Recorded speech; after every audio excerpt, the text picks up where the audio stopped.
Hey guys, how's it going? Today we're going to learn how to draw an anteater. It's going to be very simple and easy, and I want to make this really relaxing for you. So if you just want to come and chill out and do an easy lesson, you're in the right spot.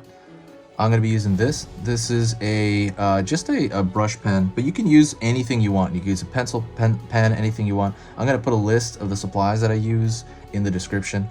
All right, let's get going. Don't forget, subscribe. I'm going to be posting probably about twice a week, and you don't want to miss them. I'm going to be drawing a lot of animals lately.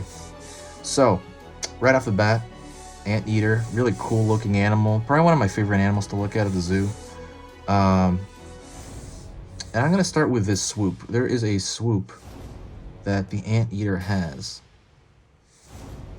And it is like he has obviously the long mouth.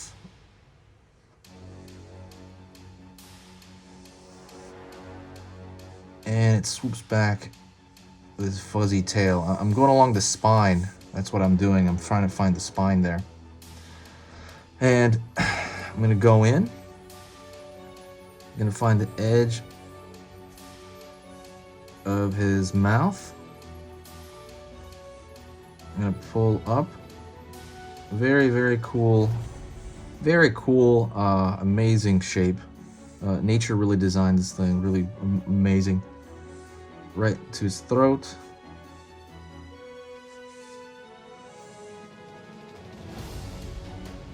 And his feet go down pretty gracefully. Looks a lot like the shape of his mouth as well. It almost tapers down. And then the hind leg over here.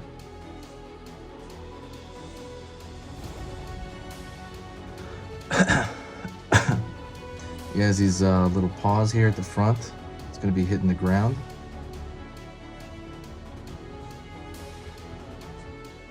Kind of covered in fur. Gonna find his hind elbow.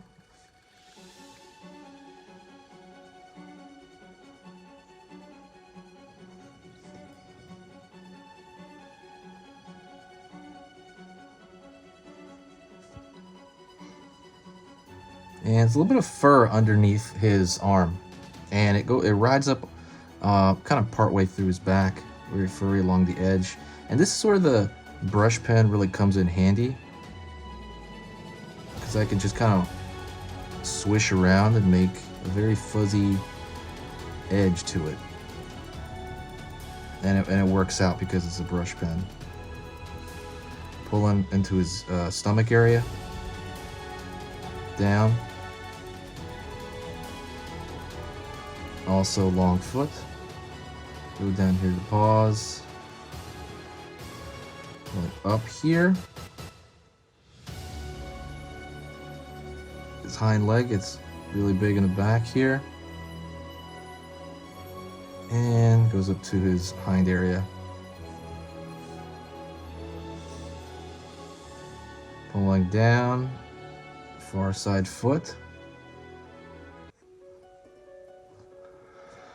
And what I'm going to do is I'm going to go into his face before his tail. Right here in his face, his eyeball. Kind of part way up that nose shaft. I'm going to darken that in.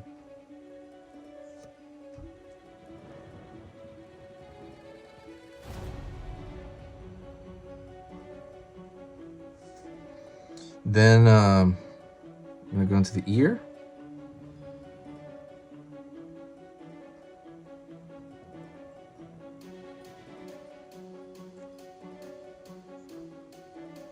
Ear kind of reminds me of like a fortune cookie shape. It's kind of like this folded over paper almost.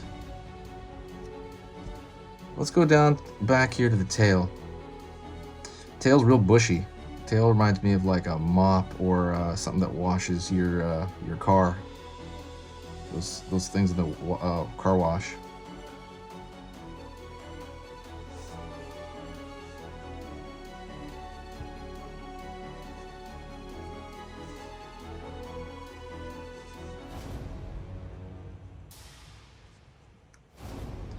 Squeeze his pen here. It's kind of running out of ink. It's not really running out. It's just kind of like it's not, you know, sometimes when you leave these pens lying up, it takes a while for the ink to come down to the brush tip. And I'm doing this bushy tail thing. Like, gravity is obviously helping with this bushiness.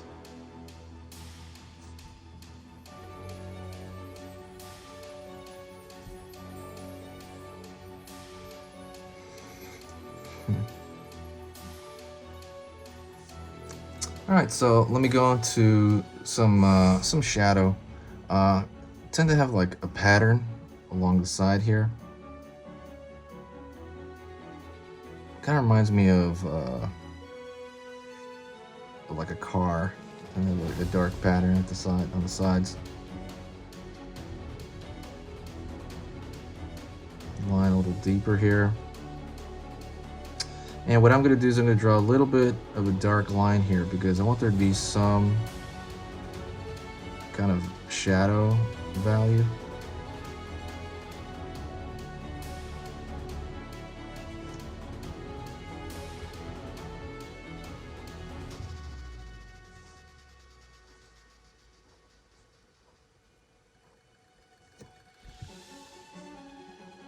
And I'm going to draw some darkness in the back on the far leg.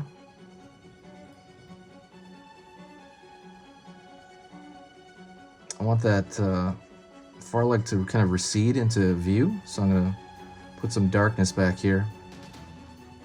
Again, you can do this in pen or pencil, whatever you want. You do the same thing with the far leg on this side as well.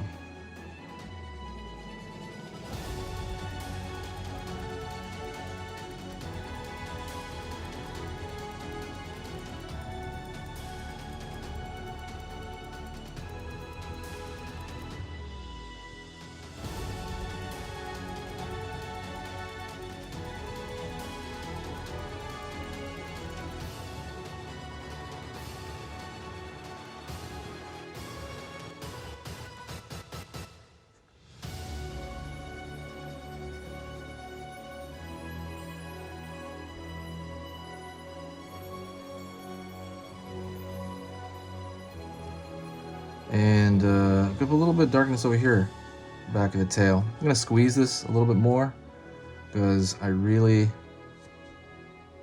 need more ink.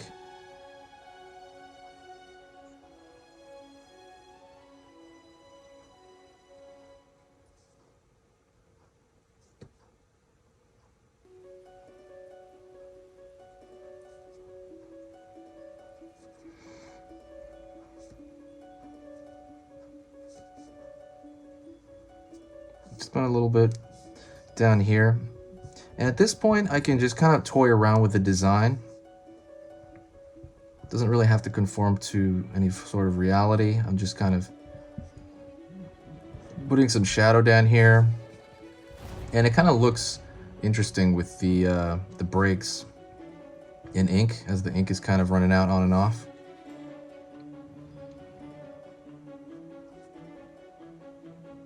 Because it makes it look more like fur when I do that. I'm gonna go up here, draw some lines, and